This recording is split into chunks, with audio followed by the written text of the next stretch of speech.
भारत के रिटेल बाजार में ना एक बहुत बड़ी और जबरदस्त जंग छिड़ी हुई है। एक तरफ हैं अमेरिका के बड़े बड़े जायंट्स और दूसरी तरफ हमारे अपने इंडियन स्टार्टअप्स जो बहुत तेजी से आगे बढ़ रहे हैं। चलिए आज इस दिलचस्प लड़ाई को थोड़ा डीकोड करते हैं। हाँ, ये बिल्कुल खुली लड़ाई है। अमेज़न और फ्लिपकार्ट एक तरफ और ज़ोमैटो और ब्लिंकिट दूसरी तरफ। पर सबसे हैरान करने वाली बात पता है क्या है? जो कंपनियां इतने सालों से इंडिया में हैं, अमेज़न, फ्लिपकार्ट, वो आज तक 1 रुपए का भी प्रॉफिट नहीं कमा पाई हैं। 1 रुपए का भी नहीं। और वहीं जो नए प्लेयर्स हैं जैसे ब्लिंकिट, वो अचानक से प्रॉफिटेबिलिटी की खबरों से सबको चौंका रहे हैं। अच्छा, तो इस लड़ाई को समझने के लिए सबसे पहले ये देखना पड़ेगा कि ये जो बड़े एस्टैब्लिश्ड प्लेयर्स हैं ना, जैसे अमेज़न, वो आखिर इंडिया में काम करते कैसे हैं। तो देखिए, इंडिया में ना सरकार के कुछ नियम हैं। इन नियमों की वजह से अमेज़न जैसी विदेशी कंपनियां सीधे अपना सामान यानी इन्वेंट्री नहीं रख सकती। इसीलिए उन्हें मार्केटप्लेस मॉडल पर चलना पड़ता है। अब ये है क्या? बेसिकली एक प्लेटफॉर्म जहां सेलर्स अपना प्रोडक्ट लिस्ट करते हैं और बायर्स ऑर्डर देते हैं। अमेज़न यहां सिर्फ एक बिचौलिया है। लेकिन यहाँ एक कैच है। अमेज़न ने इस मॉडल में दो बड़े लूप होल्स ढूंढ निकाले। पहला, उन्होंने कहा कि हम लॉजिस्टिक्स और डिलीवरी में मदद करेंगे, और इसकी एड में उन्होंने सेलर्स का सारा डेटा इकट्ठा कर लिया। मतलब कौन सा प्रोडक्ट कहाँ और कब बिकता है, और इस डेटा से वो सेलर्स की इन्वेंट्री को कंट्रोल करने लगे। और दूसरा, उन्होंने अपने खुद के प्राइवेट ब्रांड्स बना लिए और दूसरे सेलर्स के जो पॉपुलर प्रोडक्ट्स थे उन्हें आराम से कॉपी करना शुरू कर दिया। इसका एक रियल वर्ल्ड उदाहरण है पीक डिज़ाइन कंपनी। उन्होंने सीधा आरोप लगाया कि अमेज़न ने अपनी प्राइवेट ब्रांड से उनके बैग का डिज़ाइन बिल्कुल हूबहू कॉपी कर लिया। इतना ही नहीं, विलियम सोनोमा नाम की एक कंपनी ने तो अमेज़न पर केस तक कर दिया था। क्यों? क्योंकि अमेज़न उनके चेयर्स और लैम्प्स के डिज़ाइंस कॉपी कर रहा था। और फिर सीन में एंट्री होती है नए खिलाड़ियों की, और इनकी एंट्री ने पूरा खेल ही बदल दिया। हम बात कर रहे हैं क्विक कॉमर्स कंपनियों की, जैसे कि ब्लिंकिट और ज़ेप्टो। तो इनकी सुपर पावर क्या है? इनका राज है डार्क स्टोर। अब ये डार्क स्टोर क्या चीज है? सोचिए, एक छोटा सा गोदाम जो हर तरह के सामान से भरा हुआ है, लेकिन ये आम लोगों के लिए खुला नहीं है। ये सिर्फ ऑनलाइन ऑर्डर्स के लिए है। और इसी की वजह से 2 से 3 किलोमीटर के रेडियस में 10 से 15 मिनट में डिलीवरी पॉसिबल हो पाती है। और ये काम करता है हब एंड स्पोक मॉडल पर। इसको ऐसे समझिए, शहर में एक बड़ा सा मदर वेयरहाउस है, ये है हब। यहाँ हर चीज रखी जाती है। फिर वहां से शहर के अलग अलग हिस्सों में बने छोटे छोटे डार्क स्टोर्स तक सामान भेजा जाता है, ये है स्पोक्स। तो जब भी कोई ऑर्डर करता है तो सबसे पास वाले डार्क स्टोर से 10 मिनट में डिलीवरी हो जाती है। कितना एफिशिएंट है। एक मदर वेयरहाउस अकेले 30 से 40 डार्क स्टोर्स को संभालता है।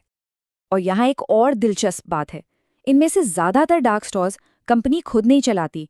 नहीं, इन्हें फ्रेंचाइजी पार्टनर चलाते हैं। और इसी मॉडल की वजह से ये कंपनियां इतनी तेजी से अपना नेटवर्क फैला पाती हैं।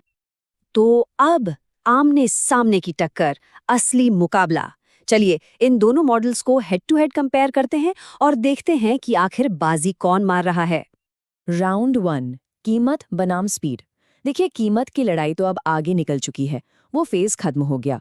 कोई कॉमर्स प्लेटफॉर्म्स पर भी अब चीजें लगभग उतने की ही मिलती हैं जितनी अमेज़न या फ्लिपकार्ट पर। असली लड़ाई अब स्पीड की है। सोचिए, जहां ई कॉमर्स में दिन, कभी-कभी हफ्ते लग जाते हैं, वहीं क्विक कॉमर्स 10 मिनट का वादा करता है। ये गेम चेंजर है, बहुत बड़ा फर्क। ओके, राउंड 2, पैसों का मामला, यानी एवरेज ऑर्डर वैल्यू, जिसे एओवी कहते हैं।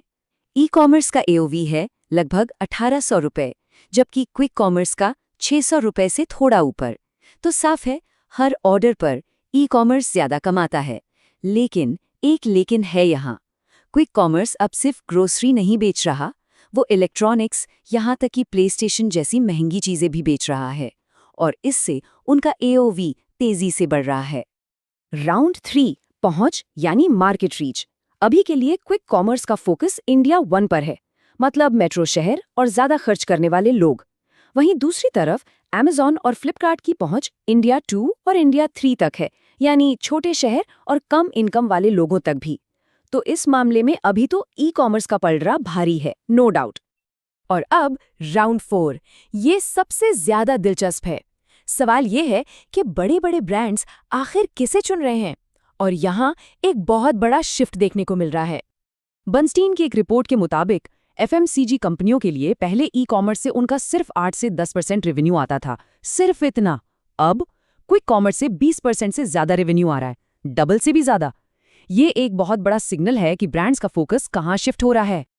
इसका एक परफेक्ट उदाहरण है आईटीसी। क्विक कॉमर्स की वजह से उनकी सेल्स साल दर साल 50% से ज्यादा बढ़ रही हैं, 50%। और सुनिए, नॉइज जैसा ब्रांड, उनकी सेल फादर्स डे पर क्विक कॉमर्स के थ्रू 4 गुना बढ़ गई, 4 टाइम्स। ऐसे रिजल्ट्स उन्हें ई कॉमर्स पर कभी नहीं मिले। तो इन बड़े बड़े जायंट्स की लड़ाई के बीच में एक बहुत जरूरी सवाल भी है, हमारे आस पड़ोस की किराना दुकानों का क्या होगा? ये सुनने में अच्छा नहीं लगेगा, लेकिन सच्चाई यही है कि इस कंपटीशन के कारण देश में 2 लाख से ज्यादा किराना दुकानें बंद हो चुकी हैं।